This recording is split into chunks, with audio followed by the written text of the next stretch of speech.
Item चालू होता है। तो 110 टका देखिए आधर मात्र 110 टका प्रिंट अच्छी। ये समर का कलेक्शन है सर, हर समय चलता है ये, ठंडा हो गर्मी हो बारिश हो हर समय, पूजा पाठ त्योहार सब चीज में ये सब आइटम चलता है, देख सकते हैं। उसका तो ये पैकेट है ऐसा। हाँ ये सब में 6 पीस आएगा और साइज 6 आएगा सर।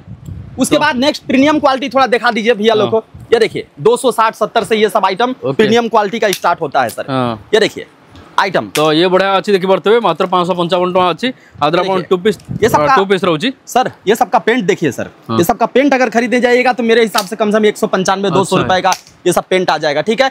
कैटलॉग इसी तरह से, ये कैटलॉग लगा हुआ है, सेम माल इसी तरह से आएगा सर, ठीक है ना। ये आइटम देख सकते हैं।